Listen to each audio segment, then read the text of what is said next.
ഇന്നലെ ഒരു ഉച്ചയോടുകൂടി ഒരു 12-12:30. അപ്പം ഞാൻ 11 മണിക്ക് എൻ്റെ വീട്ടിൽ എൻ്റെ ചേട്ടൻ്റെ വൈഫാണ് ഈ സംഭവം ഇതപ്പം നമ്മൾ വീട്ടിൽ നിന്ന് 11 മണിയായപ്പോൾ നല്ല ചതയമായതുകൊണ്ട് ഞാൻ ജോലിക്ക് പോയില്ല. അപ്പോൾ ഞാൻ 11 മണിയായപ്പോൾ വീട്ടിൽ വന്ന് അപ്പോൾ ചേട്ടൻ്റെ പിറന്നാളാണ് ചതയം തോറും. അപ്പോൾ ചേട്ടന് വേണ്ടി ഒരു അമ്പലത്തിൽ പോയി വഴിപാട് കഴിച്ച ചേച്ചിയും 2 മക്കളും അവർ പോയിട്ട് ആ വീട്ടിലേക്ക് വന്നതാണ്. വീട്ടിലേക്ക് വന്നതിന് ശേഷം ഞാനിവരെ കൊച്ചിനെ കണ്ട് വർത്താനൊക്കെ പറഞ്ഞിട്ട് ഞാൻ വേറെ താമസിക്കുന്നത്, ഞാൻ വേങ്ങൂർ എന്ന് പറഞ്ഞ സ്ഥലത്താണ് താമസിക്കുന്നത്. അപ്പോൾ ഞാൻ ആ വീട്ടിലേക്ക് പോയി എല്ലാം കഴിഞ്ഞൊരു 1 മണി ആയപ്പോഴാണ് എനിക്ക് ഫോൺ വരുന്നത്. ഇങ്ങനെ ചേച്ചീനെ ഹോസ്പിറ്റലിൽ കൊണ്ടുപോയിരിക്കുകയാണ്, ഇങ്ങനെ ഒരു എന്തോ പ്രശ്നം പറ്റിയെന്ന് പറഞ്ഞ് എനിക്ക് ഫോൺ വരുന്നത്. ഞാനപ്പോൾ തന്നെ ബെസോലിയസ് ഹോസ്പിറ്റലിലേക്ക് നേരെ പോവുകയാണ് ചെയ്തത്.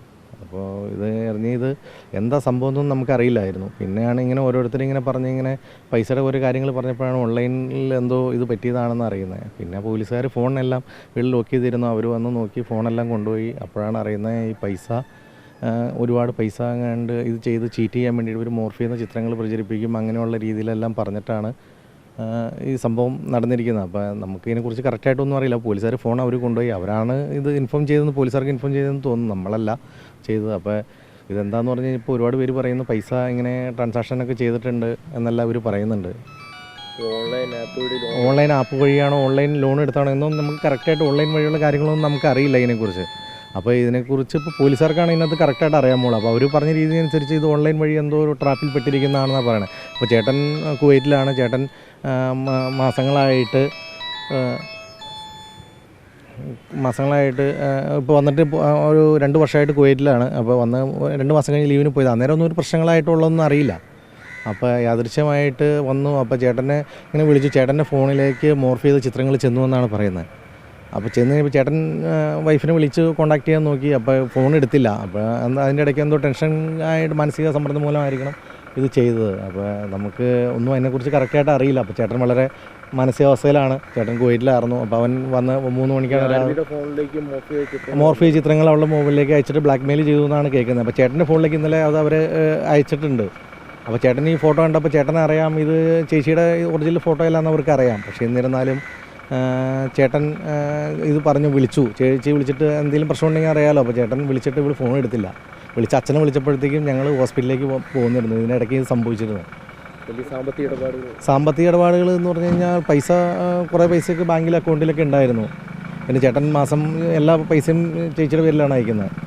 അപ്പോൾ ഇതിൻ്റെ ഇടയ്ക്ക് എന്താ സംഭവിച്ചതെന്നുള്ളതൊക്കെ ഇനി പോലീസുകാർ കണ്ടുപിടിച്ച് പറ്റില്ലേ ഉള്ളൂ. ഇല്ല, വേറെ ബാധ്യതകളൊന്നുമില്ല. ഒരു രൂപ ബാധ്യതയില്ലാത്ത കുടുംബമാണ് ഞങ്ങളുടെ. പുറത്തങ്ങനെ ആർക്കും 1 രൂപ ബാധ്യതയില്ല. ഈ ഓൺലൈൻ വഴി എന്തോ സംഭവിച്ചതാണ്, അല്ലാതെ വേറെ അവർ ഭീഷണിപ്പെടുത്തുന്നുണ്ടായിരുന്നു. കാരണം ചേട്ടൻ്റെ ഫോണിലേക്ക് മോർഫ് ചെയ്ത ചിത്രങ്ങളെല്ലാം അവർ അയച്ചിട്ടുണ്ട്.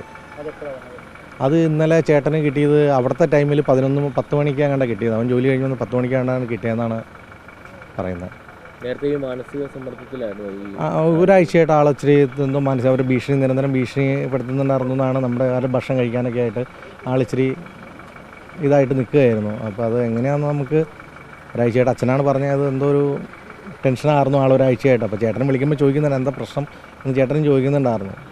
എന്താണെന്ന് ഇതിന് ഓൺലൈൻ ഗെയിമാണോ ഓൺലൈനിൽ ലോൺ എടുത്താണോ എന്ന് നമുക്കറിയില്ല. അതിപ്പോൾ പോലീസുകാരല്ലേ, ഫോൺ അവരുടെ കയ്യിലാണ്.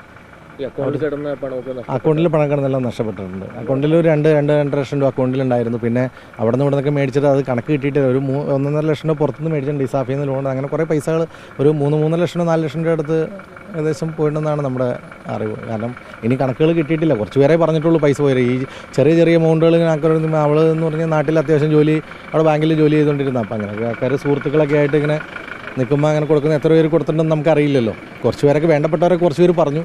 ബാക്കിയുള്ള കണക്കൊന്നും കിട്ടിയിട്ടില്ല. പോലീസുകാർ അവരുടെ അന്വേഷണം അവർ തൃപ്തിയായിട്ട് അവർ കാര്യങ്ങൾ പറഞ്ഞ് അവർ ഫോൺ കൊണ്ടുപോയി. നമ്മുടെ നാട്ടിലെ ഫെസിലിറ്റി അനുസരിച്ച് ഇത് ചെയ്യാനായിട്ട് അവർക്ക് യാതൊരു ഒന്നുമില്ല. ഇതുപോലെ ഒരുപാട് മരണങ്ങൾ നമ്മുടെ നാട്ടിൽ സംഭവിക്കുന്നുണ്ടല്ലോ. ഇവർ അന്വേഷിക്കുന്ന ശ്രീലങ്കയിൽ നിന്നും പാകിസ്ഥാനിൽ നിന്നൊക്കെ അങ്ങനെയുള്ള നമ്പറുകളിൽ നിന്ന് കോൾ വന്നിരിക്കുന്നത്. അപ്പോൾ നമ്മുടെ നാട്ടിൽ നടക്കുന്ന ക്രൈം ആണെങ്കിൽ ഇവർക്ക് എന്തെങ്കിലും ചെയ്യാൻ പറ്റുള്ളൂ എന്നാണ് പോലീസുകാരും പറയുന്നത്. പുറത്തുനിന്നൊരു രാജ്യത്തു നിന്നൊരു കോൾ വന്നാൽ അവരുടെ പേരിൽ അക്കൗണ്ടിലേക്ക് ട്രാൻസാക്ഷൻ ചെയ്താൽ അവരെ നമുക്ക് ഒരു രീതിയിലും നമുക്ക് കണ്ടെത്താനോ ഇത് പറ്റില്ല. അതുകൊണ്ടാണ് അവരും പറയുന്നത്. അവർക്കും ചെയ്യുന്നതിന് എല്ലാത്തിനും ലിമിറ്റില്ല. നമ്മളവരെയും കുറ്റം പറഞ്ഞിട്ട് കാര്യമില്ല. നമ്മുടെ ഭാഗത്തുനിന്ന് പറ്റുന്നൊരു തെറ്റാവുമ്പോൾ പിന്നെ അവരെ കുറ്റം പറഞ്ഞിട്ട് എന്താ കാര്യം.